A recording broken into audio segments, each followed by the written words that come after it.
Welcome to Mutual of Omaha's Wild Kingdom. I'm Peter Gross, co-host of the original Wild Kingdom with Marlin, Perkins, and Jim Fowler. The coexistence between humans and animals was an important topic on many episodes of Wild Kingdom, including the one you'll see tonight. Many organizations and cultures throughout the world remain committed to identifying ways to preserve and enhance their natural environment. The Amazon rainforest is a terrific example of that collaboration in action. Native cultures who used to poach animals, slash and burn the forest, now benefit from its beauty. The revenue generated through tourism has created sustainable jobs for many people who call the rainforest home. Their future is very bright in the Wild Kingdom. So sit back and relax and enjoy Mutual of Omaha's Wild Kingdom.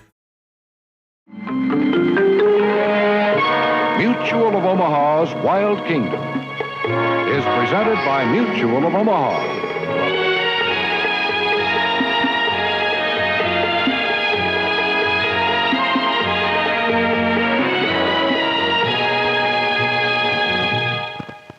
Welcome to Mutual of Omaha's Wild Kingdom. Early each spring, great herds of seals congregate to give birth to their young on huge floating ice formations called pans in the Gulf of St. Lawrence. Hundreds of thousands of harp seals bear young that are much different than themselves in appearance. For their first month, the seal pups wear coats of beautiful soft white fur. On the ice pan at the same time are fewer numbers of hooded seals. About 10,000 of them briefly share the icy domain, and both species are at present under study by scientists in a seal ecology research program being conducted by Canada's Fisheries Research Board of the Department of the Environment. During the past breeding season for the seals, Tom Allen and I were invited by the Canadian government to observe a seal population survey on the surface of the ice pan. This gave us a chance to see the new way these animals were being marked. We were also able to see what the world of the seal was like beneath the surface of the ice, since Tom is such an accomplished diver. For operations in freezing waters under the ice, specialized equipment is required. An extra thick wetsuit with hood and non-freezing regulator are essential. Equally important is a strong lifeline as protection against dangerous currents and shifting ice. A short flight by helicopter from our base camp here on the Magdalen Islands takes us to the ice pan about 15 miles offshore. It has taken only minutes for us to reach our destination. Though far below the Arctic, we have the illusion of being near the North Pole itself. Small ice floes are freezing together to form a 75-mile-long ice pan. Our flight over the floating ice shows us that its development is nearly complete. It is difficult to believe that this massive ice pan building up will completely disintegrate within a month. Each spring, hundreds of thousands of cow seals swim to an ice pan to bear their young. Far below, close to a gap in the ice pan, are the first seals we've seen. We'll move in for a better look. They are hooded seals, and they'll be ideal for marking in the population and movement study in progress here. It seems to be a good location for us to land fairly close to a representative family group.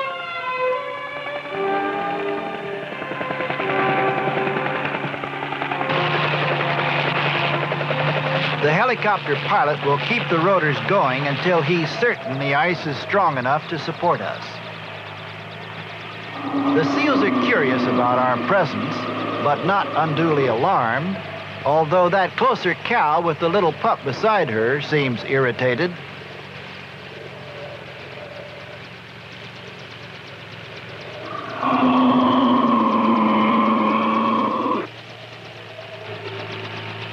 With another breeding season soon to begin, the bulls are becoming antagonistic.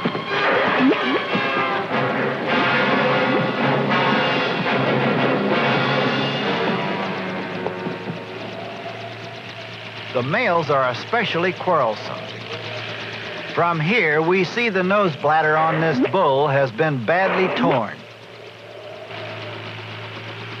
A mated cow discourages an intruding young bull, and a new fight breaks out.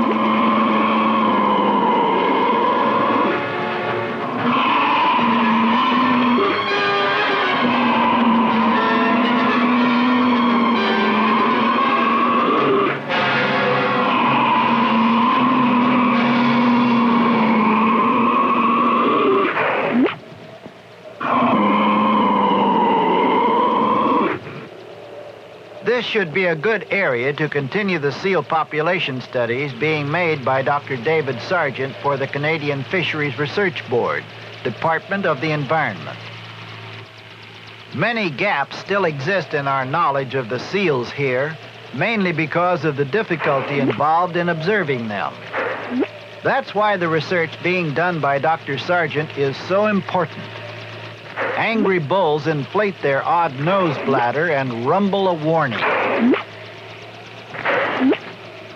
Dr. Sargent cautions about the danger of being bitten and instructs me to carefully hold the attention of the hooded seals to be marked.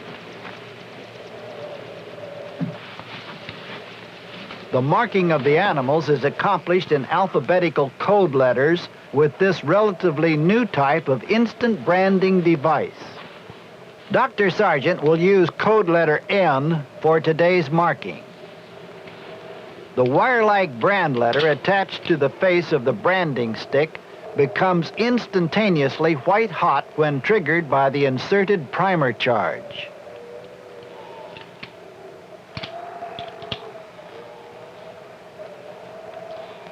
There is little pain involved for the seal because of the dense layers of fat these animals have.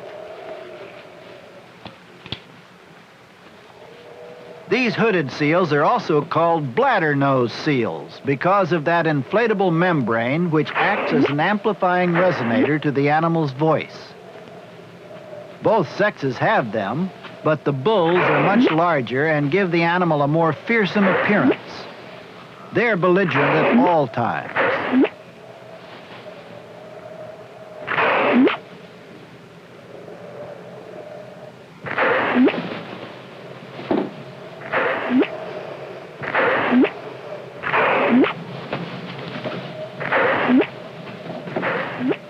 All that's needed for marking is a brief touch with the branding stick.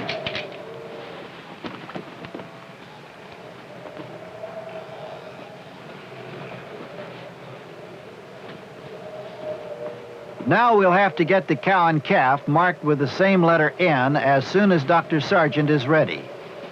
Marking these seals will help to provide information, which is still largely lacking, in regard to the migrational habits of these hooded seals. Scientists, in studying these seals, have determined that their lifespan is about 25 years, and the pups don't become sexually mature for 3 to 5 years. It doesn't take us long to learn that quite often the 600-pound cows can be as dangerous as the 900-pound bulls.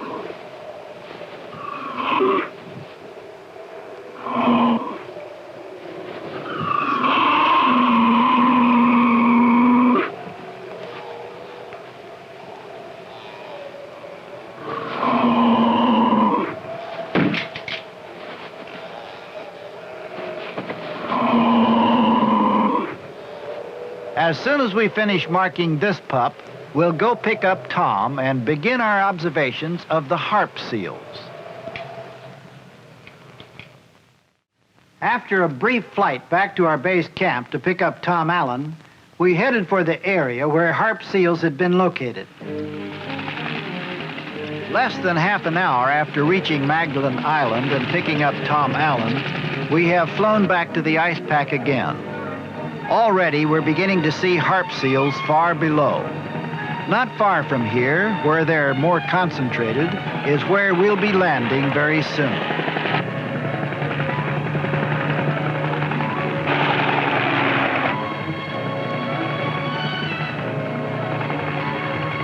The seals don't appear to be much alarmed by the sight and sound of our helicopter. This is where we'll swing around and begin to make our landing near a Canadian official who's waiting for us. Once again, we'll settle very gently since it's never entirely possible to tell how thick the ice really is, and landings can be dangerous. Our pilot will be alert for any indication of ice cracking as we land. We are met by the government official we saw from above, the Canadian Field Supervisor, Stan Dudka of the Fisheries Service, Department of the Environment. To aid us in our work on the ice, we'll be using these wooden pike poles.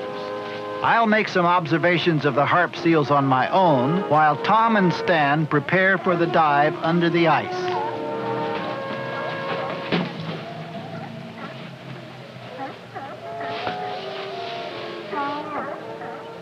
There are plenty of harp seal cows and their pups nearby. All of the young are born here during the first week of March. The time the pups spend with their mothers is remarkably short. Although these harp seals are not quite as belligerent as the hooded seals, tempers do flare now and again among the cows.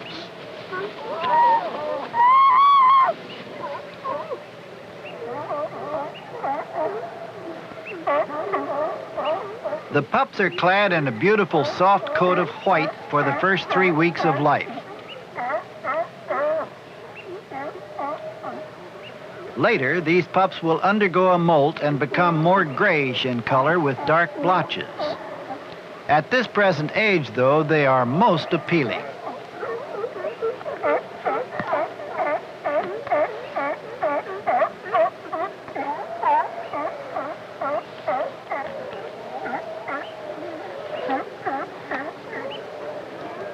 Surprisingly, for a large mammal like this, the nursing time is very brief, lasting only 10 to 12 days.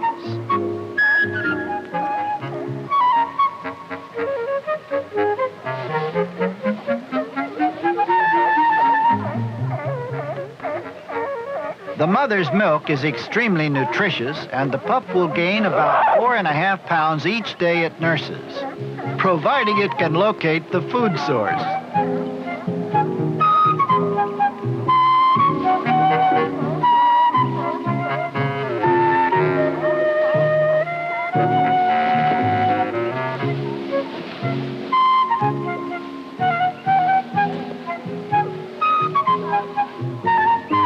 This one certainly seems to be having its difficulties, despite its mother's efforts to be helpful.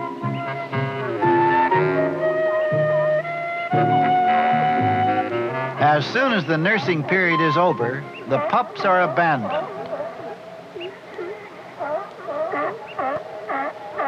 Young seals are alert to whatever is happening around them, and this is a trait carried over to adulthood. The adult, surfacing from a dive, almost always raises herself high in the water to look around for possible danger. Since she has no support, this peculiar bobbing effect occurs, and her keen vision misses little.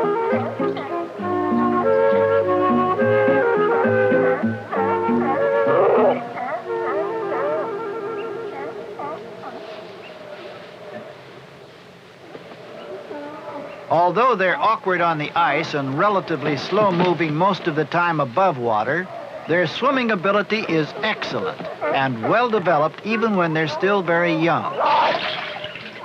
This is fortunate because tumbles into the icy water sometimes happen.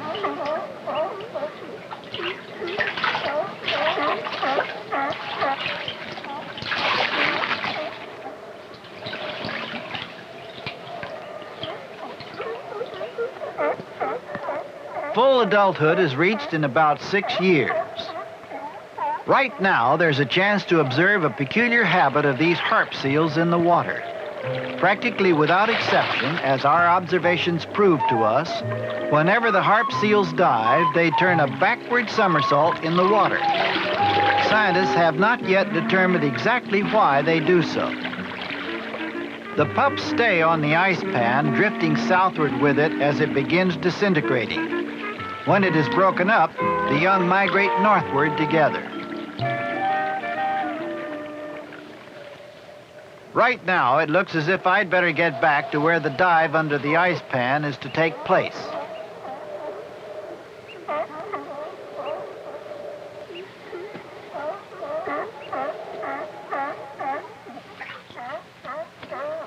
Tom has the hole just about ready and will begin to put on his diving gear. It will be a very cold dive in the frigid water, and even with such protective insulation as the heavy rubber wetsuit, he can't remain under too long. I'll check out the lifeline rope while he's dressing.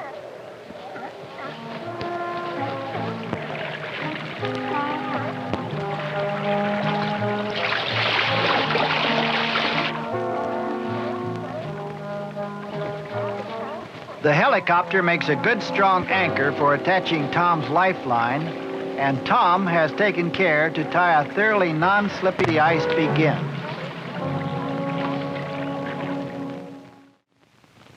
Having donned his extra heavy wetsuit and tied the lifeline to his waist, Tom lost no time beginning his underwater observations. All of Tom's equipment has checked out perfectly, and he's all set for the dive. Because we're not sure what he'll encounter down there, we'll have to remain constantly on the alert for any possible emergency.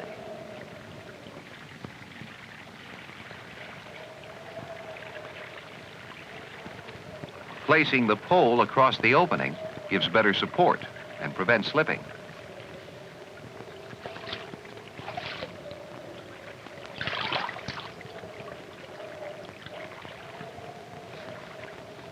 Mask and regulator both check out okay.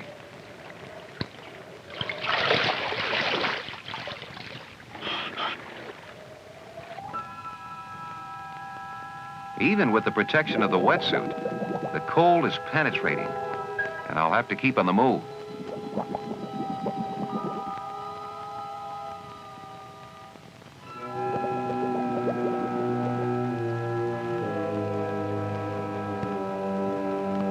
It's a weird and strangely awesome, yet beautiful world down here under the ice pan.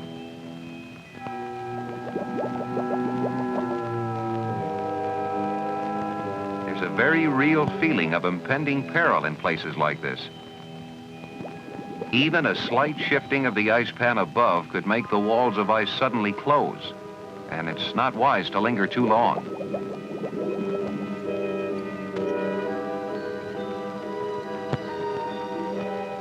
It looks as if closer to the surface is where the greatest degree of harp seal underwater activity is occurring. They're supremely graceful in their swimming, and evidently take no alarm at my presence down here with them. The way much of the ice is jumbled together attests to the enormous pressures which occur down here as the ice flows meet and merge to form the ice pan. Above me, the harp seals glide smoothly back and forth in what resembles a beautifully choreographed underwater ballet.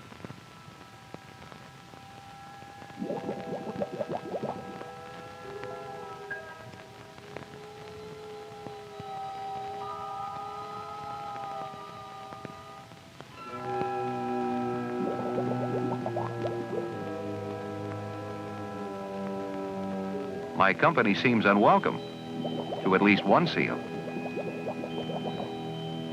From below, some formations look like small islands in the ice.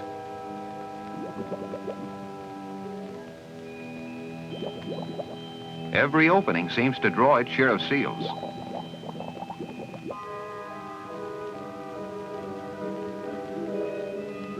There's a pair that are a little bit curious about my lifeline leading to the surface, but they won't bother it.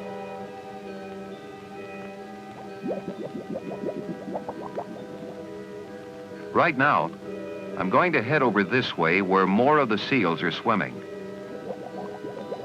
Soon, these cows will begin their annual 3,000-mile migrational swim, following the edge of the ice northward and then back here again next spring.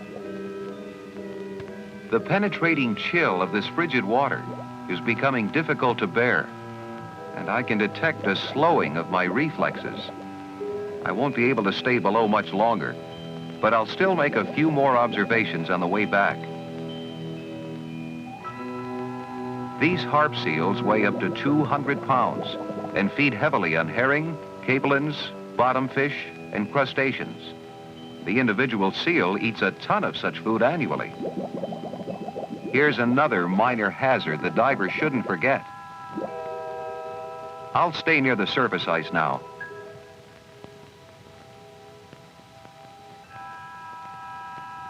So gracefully do they swim that they seem to be suspended in time and space.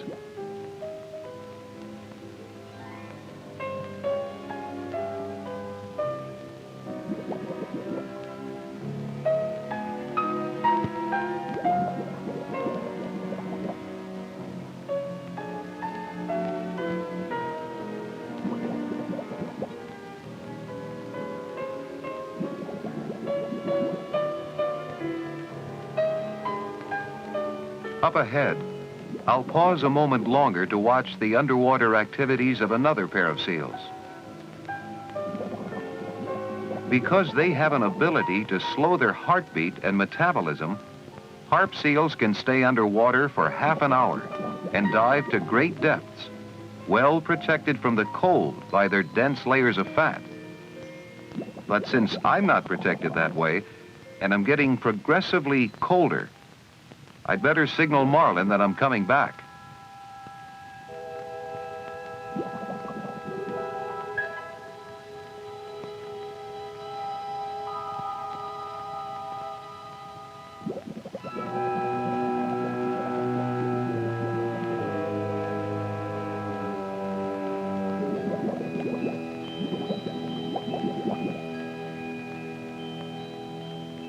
The place I entered is just above me now. And I'll have to admit I'm not sorry to be back at the surface again. We'll have plenty to discuss about this dive under the northern ice. The close studies being made by such competent scientists as Dr. David Sargent for the Canadian Fisheries Research Board of the Department of the Environment are providing much new and useful information about both hooded seals and harp seals, especially where population levels are concerned. Only through definitive studies like these now being conducted on the seals can man learn how to wisely conserve an extremely important natural resource. Such studies result in far-sighted management practices ensuring the seals against the possibility of extinction. Thus, these fine marine mammals can continue to be, in generations to come, an integral part of this frigid portion of the wild kingdom. Mutual of Omaha has presented Mutual of Omaha's Wild Kingdom.